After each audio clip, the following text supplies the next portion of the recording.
Welcome to Take the Long View with Matt Hall. This award-winning podcast reframes the way you think about your money, emotion, and time. The goal? Helping you put the odds of long-term success on your side. Okay, first, a special announcement. In 2016, my book Odds On came out, and it's changed my life and made an impact on thousands of readers.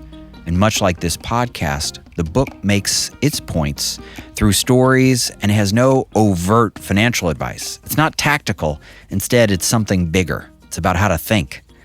It's been a transformational accomplishment for me and has taken me from the Netherlands, the book has been converted to Dutch, to North Dakota, where I spoke to students who were addicted to trading stocks on the Robinhood app.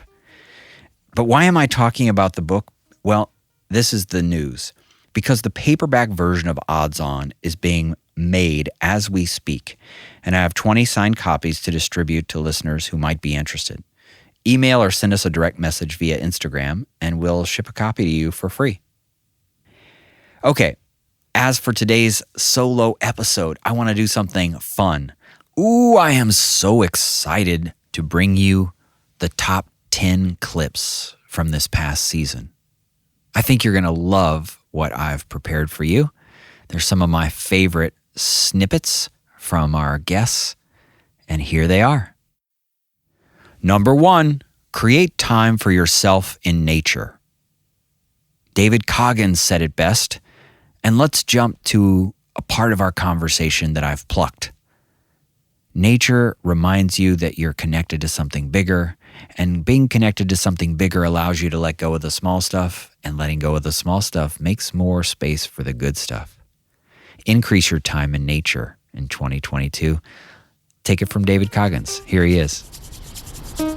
Okay, so one of my favorite quotes of yours early in the book, this is I think on page 3, you say, standing in a stream on a weekday afternoon in late spring, casting to trout, is a more conscious decision. I still do it for the sheer joy of being outside, of concentrating, of the doubts and rewards of being connected to a fish, of landing and releasing it. Fishing offers an internal reward, and that personal satisfaction is enough. This is the same reason why a good lunch, a proper 3-hour lunch where wine is ordered by the bottle, not the glass, is so rare and rewarding. This escape is not exactly illicit, but it certainly takes you outside the course of events of the day. I always sound like when you read it, it's very convincing. That's how I heard it in my head. I thought, I need more of those rare and special lunches. And maybe I loved the idea that a weekday fishing experience, too, is different. You know a lot of productive, successful people, and I know a lot of them, too. And I'm always interested to see how they conduct their lives and impressed by it, all the great things they do and accomplish. And I'm all for that. And I also like sometimes to take a little break from that. And I think people have a really hard time, especially Americans, in my experience, to taking time away from what they consider to be productive. And I think maybe over the last 2 years, or with everything that's been going on, people had a reconnection to things they were passionate about, when that could be baking or reading Russian novels or fly fishing or sailing or doing something else, gardening. And I think one of the things I try to argue for in the book, and that I believe really strongly, is that it's important to have something, those types of passions in your life. And they don't happen by accident. You have to cultivate them. You have to create space to do them, and then hopefully you get better at them. And there's something very satisfying about making a souffle rise or making a good cast on a fly rod. And I think it's not going to happen by accident. You're not going to just have a passion and a hobby and a skill and get better at it. You've got to make time for it. And I think I like it when people do that, and I'm always impressed, even if it's something I wouldn't do myself. I like it when people become very interested in watercolors or whatever else it is in their lives. But they make the space for it. Exactly. They allow for it, and they tell themselves it's okay. Yeah. I usually find out the first time you do it, people, whatever it is, people are going to say, well, that's a little drastic. Once they know, the first time you tell them you're going fishing, they're like, what's going on here? The second time, you're like, okay, I guess that's just, by the third time, that's like, it's your thing, and people are used to it, Number 2, don't be done. Have an encore quest. like Jerry Marzorati. Jerry, if you recall, is the longtime editor from the New York Times Magazine who talked to us about his own personal encore quest and the book he wrote about Serena Williams. Like Jerry, you can create an encore quest, always being curious, always learning. Jerry developed a skill when others are typically shutting down. He's engaged and healthier both mentally and physically. Don't be done. Here's our clip from Jerry. But you called your pursuit of tennis at the stage of life you're in an encore quest. And I hadn't heard this expression before, and I want to ask you, where's it come from? Well, the short answer is I don't know, but it's out there in the culture. If you Googled it, you'd come upon it. Some people call it, after Jung, second life, but it's really about, okay, you've had a fulfilling and satisfying career. You are now in your 60s, and is there something else that just is far afield from what you actually did with your life? For me, I was a magazine editor for 40 years. Really, I was interested in finding something to do to engage my body. I was never an athlete as much as I tried. I was just junior varsity material all through high school. I was barely taller than 5 feet, and I was about 115 pounds, and was in a pretty tough high school, blue-collar high school, so I wasn't going to be an athlete in that setting. And I always loved watching tennis, but I had never played. The neighborhood I grew up in, no one played tennis.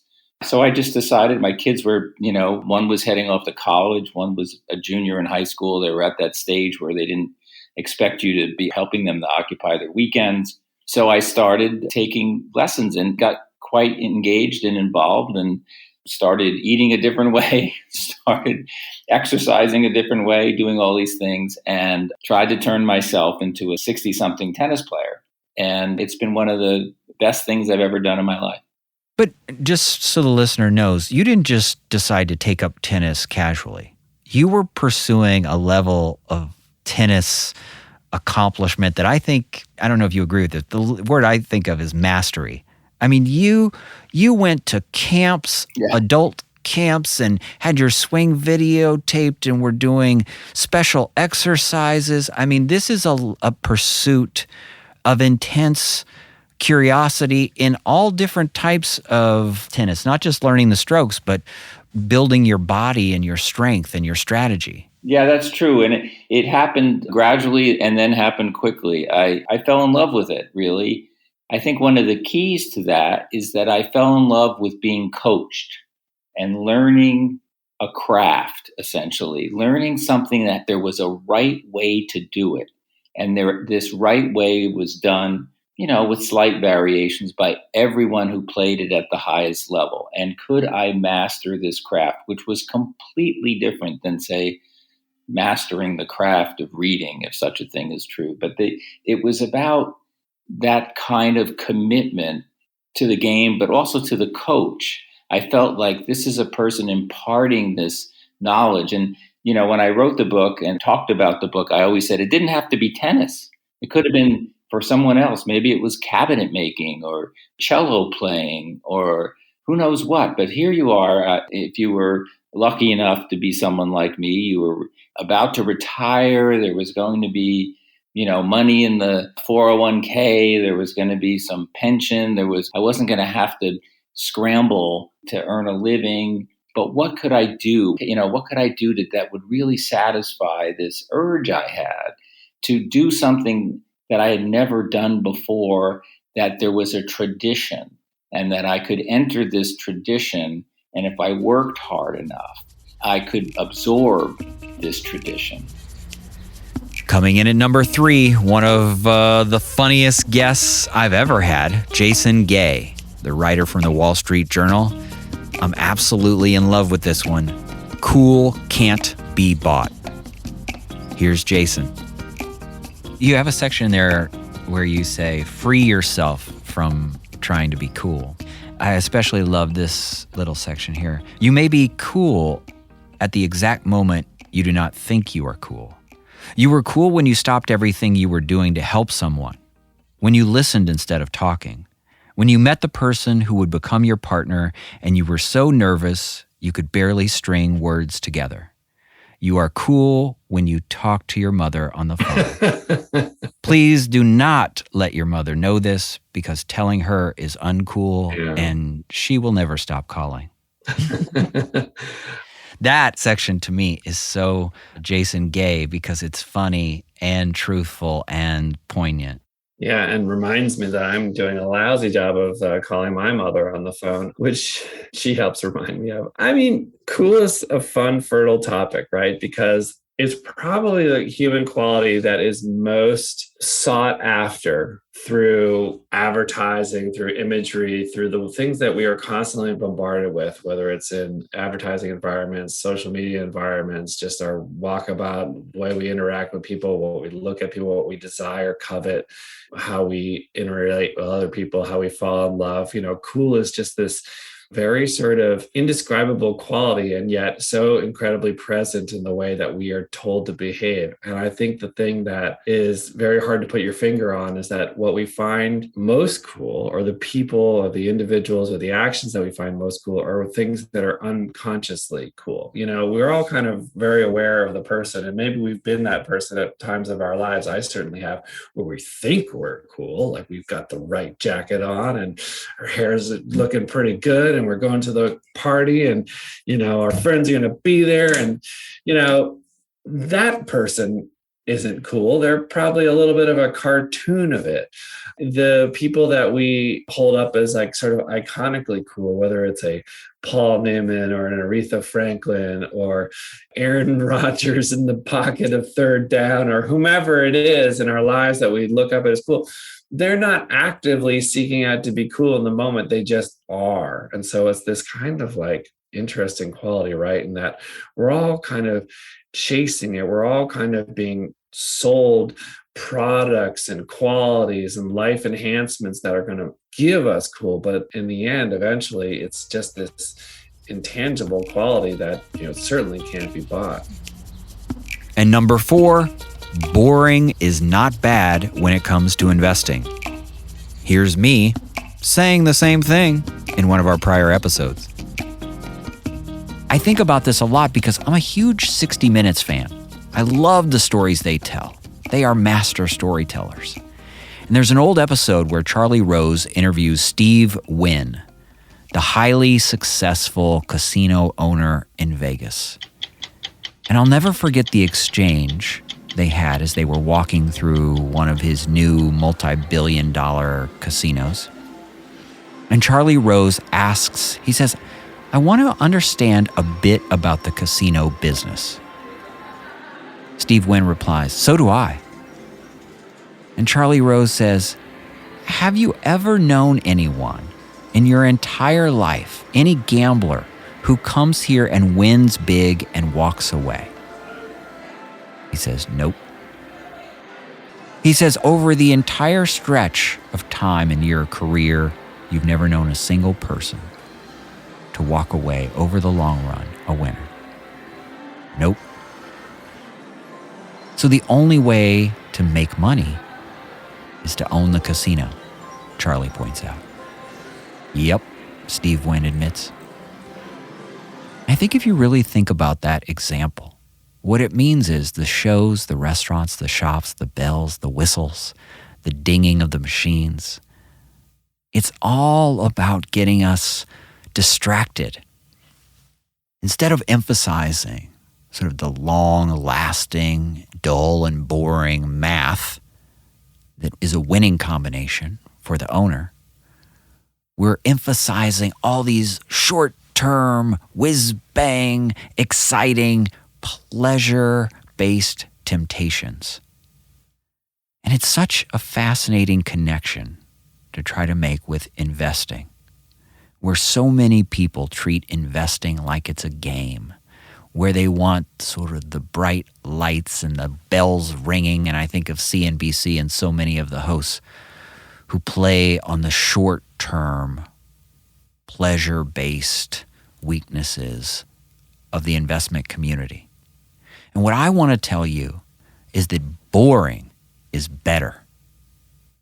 not saying boring in all aspects of our life. We need some excitement in some places. I'm saying boring. Boring math. Boring economic principles. Those are the things that are truly satisfying.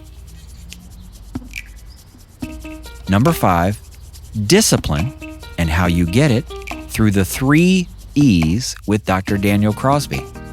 I love this clip because Dr. Crosby has a formula to help us think about how we can be more disciplined.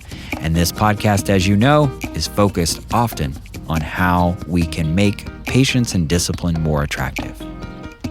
Here's Dr. Daniel Crosby. Yeah, so I have 3 E's. I have 3 E's for changing behavior. And I mean, I created these specifically with financial behavior in mind, but I think it works broadly. So the first E is education. Education is necessary, but not sufficient, right?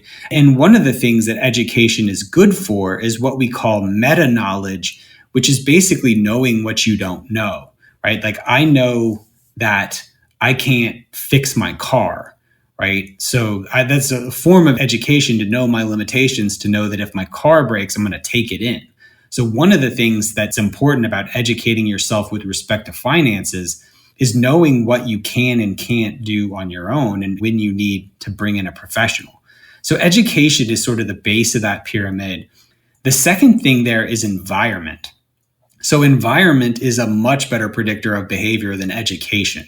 So if you don't want to eat a donut, better than knowing that donuts are bad for you is not going to donut shops, right? Like not putting yourself in a place where you're going to be tempted to do the wrong thing.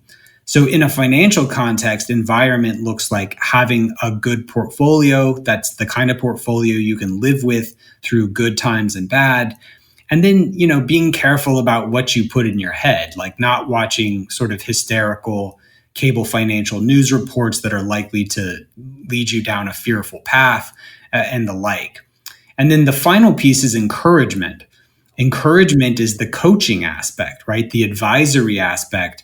Even if you're educated on the right things to do, even if you're putting yourself in the right environment, we still all have moments of weakness. And that's where we need the financial advisor or the personal trainer or something to kind of step in and give us that nudge, that personal touch that helps us stay on the path. So, I did some pretty extensive research on the effects of working with financial professionals. And we found very consistently that people who worked with financial advisors were happier by an order of magnitude than the general population. They were better prepared for an emergency. And on average, they had 2.73 times the wealth of people who had gone it alone.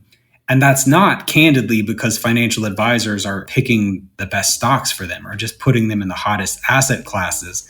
It's because they're giving them that encouragement that keeps them from making a mistake at an inopportune time.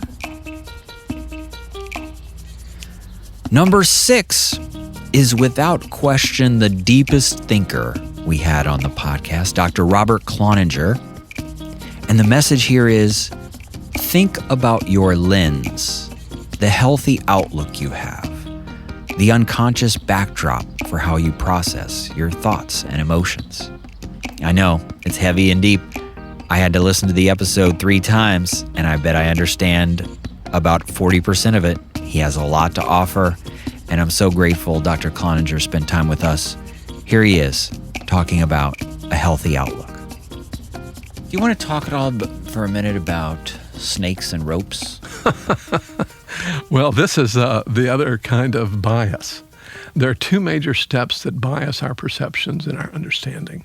The first is what you just referred to as the story about if you're walking in the forest and you're a little bit anxious and you see a long, thin thing, you're likely to think that maybe it's a threatening snake when it's just a rope or a vine. But if you're in a calm state and you're alert and not overly fearful, you may look at it carefully enough to discern that it's not something threatening. It's just a harmless vine. But that's an example of the distortion of cognition by the emotional state that you're in. And then beyond that, the second step that even if you're fairly calm, you may still be having a perspective of separation rather than unity. And that will also bias your perception of other people's motives. So both of these things are very important biases to become aware of. And so we've developed meditations to help people, or just practices of life to help people realize just what it is that gives them satisfaction. You mentioned acts of kindness to cultivate cooperation. We also have exercises about acts of setting goals and accomplishing them. Maybe something simple, just like your posture sitting in a chair. And if you do that, if you work on something to better yourself, you find that then you develop more self-confidence, and that generalizes to other acts of hope. And then there are acts of faith that we can do too, to sometimes control our tendency to be too cynical and skeptical, to really live in a sense of our connectedness to the community and nature. And we get that if we do things like gardening, a walk in the forest, just a stroll with your dog or a family member or someone. Number 7, a guest who has alliteration in his name, which I love, Hal Hershfield. The tip is, think about money as it relates to your future self. This is a concept that has made Hal somewhat famous, and I loved our conversation. Here he is, helping us think about how we develop a clearer connection with our future self. I think one of the core takeaways as I've read your work is we have to feel some sort of connection to our future self, because if it's vague and abstract, the whole idea doesn't really work. And I want to know, how do you think you can help us figure out how to better understand or connect with the future self? Let me pick out 2 things there. So first off, I have to say, I used to think this is simply a matter of, thinking more about your future self, considering that future self more. And, you said something that really resonated with me, which is this idea, do I even know my current self, who I am now? And I think as we get older, as we sort of progress through life, you start realizing what you know and what you don't know. And my opinion over the years has changed a bit to recognize that in some ways we can never fully know our future self, because we can't anticipate all the things that will change, and in all the ways that our preferences will be shaped by external forces that we can't predict. So I kind of want to move away from the idea that, it's a simple case of just getting to know our future selves, but rather, I think the question of how can we bond with our future selves becomes a deeper one of how can we think in deeper ways about what will happen to us as time unfolds, and how our certain preferences and attitudes may remain the same, and how certain other ones may change and be altered. And in what ways can we at least start having conversations with our future selves to promote, I was going to say better decisions now, but it's really promote decisions now that will result in more positive outcomes over time, both now and in the future. I think that to me is the trickiest nut to crack, because it's not just, how can we make people save more and, go get a higher percentage of their paycheck. That's a big part of it, right? But that's not going to be great if they're miserable now, right? So it's always going to be about that balance there. But let's go to the practical level. Yeah, sure. So your work suggests that if there is a connection between my present self and my future self, I may start to make decisions that contribute to the success of the future self.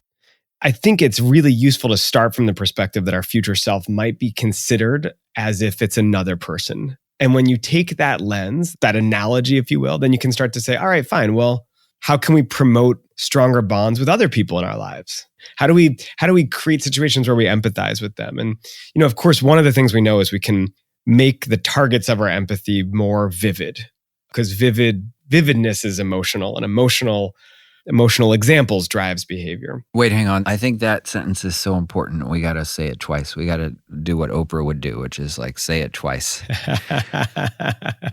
Vivid images are emotional, and emotion is what drives behavior.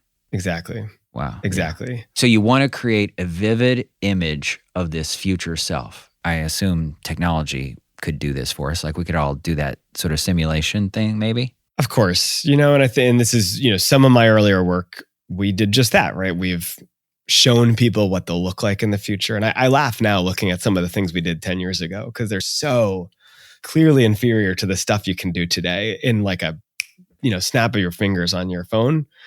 Right here where I am in LA, there's companies associated with Hollywood that can age progress people's faces in ways you can't even imagine. And the beauty of that sort of intervention or that sort of exercise is that it is so vivid and it creates this real concrete image to attach to when we're thinking about the future or when we're thinking about our future selves. Now, we've tested these images out in different research studies, finding that when people are exposed to these images or confronted with them, as you said earlier, people are more willing to make sacrifices for the long term. And we've just wrapped up a study looking at this sort of intervention in the field. The large bank in Mexico finding that the consumers who were shown images of their future selves were a little bit more likely to make a contribution to their personal pensions, which is like a 401k. I actually think it's important not to overstate the power of these things, right? This is, in a way, this is like one tool. To come back to what you were saying, right? The vividness and emotion. This is a specific tool that gets at vividness, but it's not saying that it's the only way. I think that part of what I'm interested in exploring is what other ways can we get people to really create and conjure up more vivid images of their future selves? Can it be through letter writing exercises? Can it be through imaginary conversations? I've heard of financial advisors engaging in what they call the 2-chair method, where you have a table and you have 2 chairs and you have your client sit at one chair, and the opposite chair, there's no one there, but they're supposed to be their future self. And they talk and then they switch seats. And then they sit in the seat of their future self and they talk back to their current self. And it sounds a little strange to do in a client advisor meeting, but I love the idea of it because it really heightens the concreteness and the vividness of a future self there.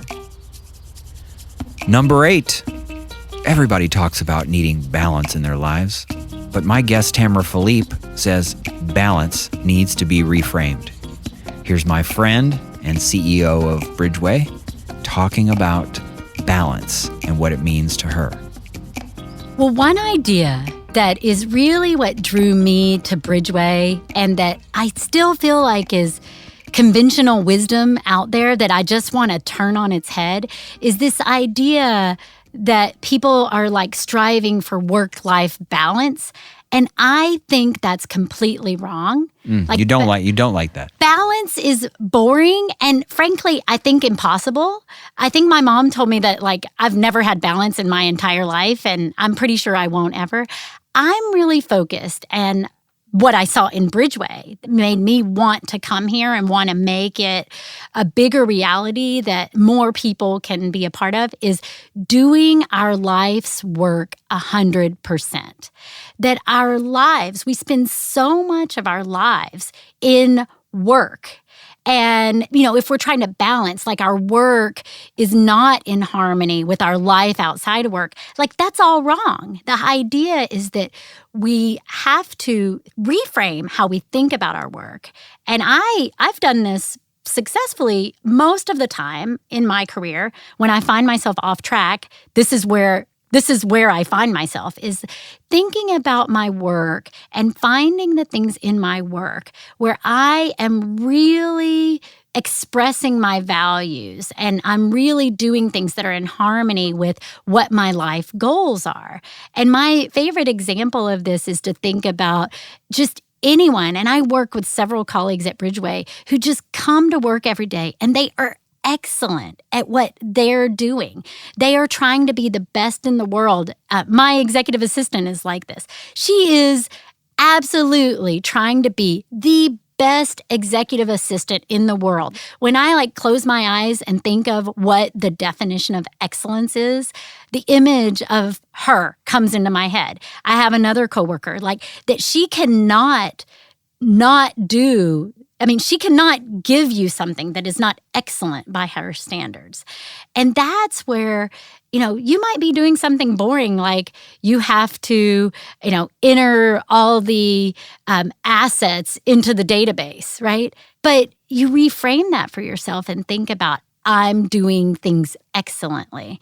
And this idea of doing our life's work 100%, I think needs to replace the idea of work-life balance.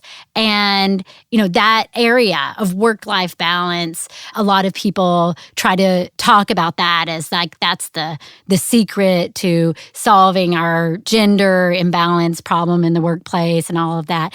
No, it's everybody doing their life's work 100%. And when we foster environments that make that happen, that's good for men, that's good for women, that's good for the underrepresented minorities in our organization, and that's what we need to be striving for. Number 9, be the tortoise. One of my favorite clips from this season, the tortoise and the hare. Here it is again. Remember the old story of the tortoise beating the hare? Let's go back just in case you don't remember or aren't familiar. A hare was making fun of the tortoise one day for being slow. "Do you ever get anywhere?" he asked with a mocking laugh. "Yes," replied the tortoise, "and I get there sooner than you think. I'll run you a race and prove it." The hare was much amused at the idea of running a race with the tortoise, but for the fun of the thing, he agreed.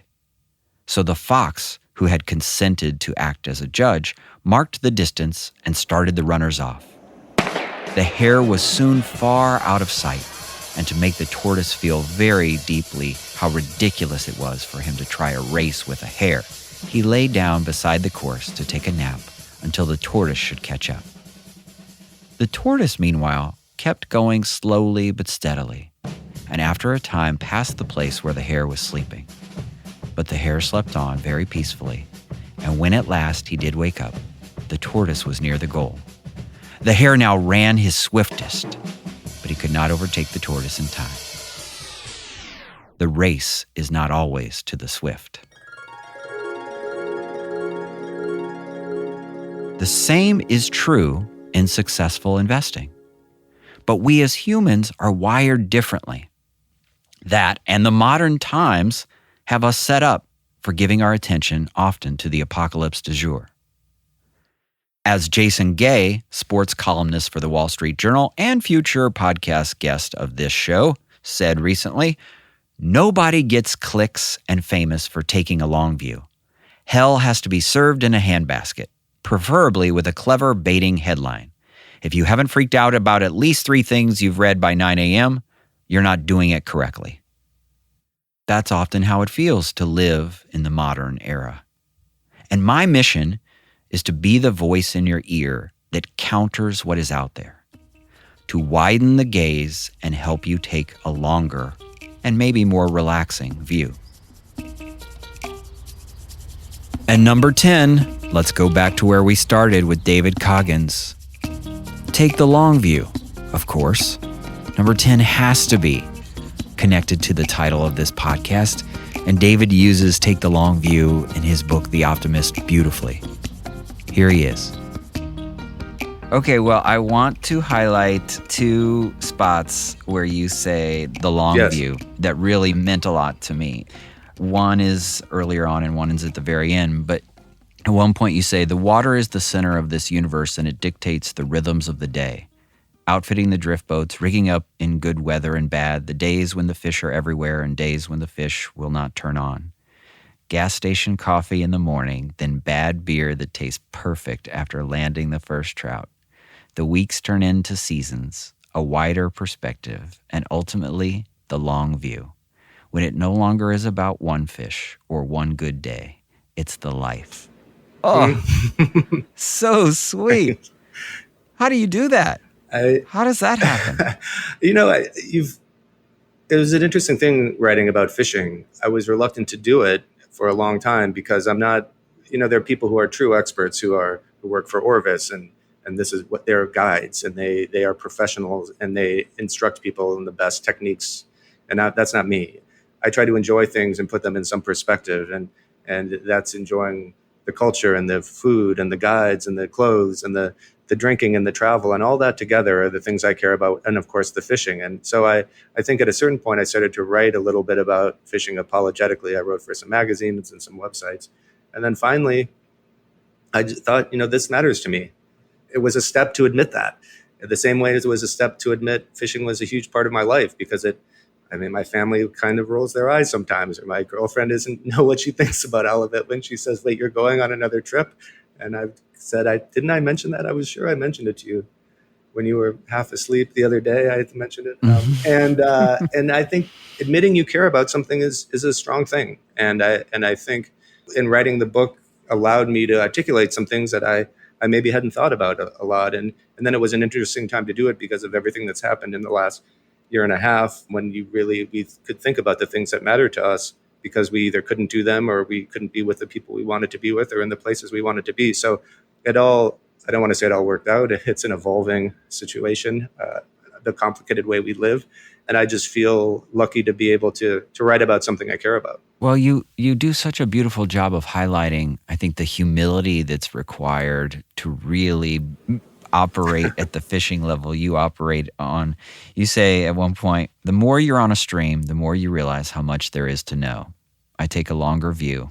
There's no other way. And, I think that's what's awesome about the way you use that phrase that connects to the way I use it, is in many ways it's about humility and accepting and dealing with and embracing uncertainty. That you are getting better and better at your craft, and yet still you have to stay curious and humble. And the chase and the pursuit of this whole thing, and especially the pursuit of it with people you care about and people you love, and watching people who have never had the same level of joy by catching their first fish, being a part of that, being a teacher. It's all such a beautiful mashup of, sort of wonderful observations. And I don't know, I just feel grateful that you took the time to put this in the world, because it's really, really a lovely thing. Wow, so much fun to look back and listen to some of the best clips from this season. We're going to keep recording, and we've got more great guests coming your way. But with the world in perpetual apocalypse mode, it feels more important than ever for me, and I think for us, to feel like we belong to a community, one that values patience and discipline, and is devoted to staying the course, staying above the noise. And this podcast is a big part of that for me, and I hope it is for you. There are sensible people out there, and many of you who email me feel like the kind of tribe I'd want to be a part of. So thank you for listening. You've sent me kind messages of support, suggestions for future guests, and thoughtful ideas related to investing in life. And it's absolutely my pleasure to bring this podcast to you, and my hope for you is that it brings you a wider gaze and, of course, a longer view.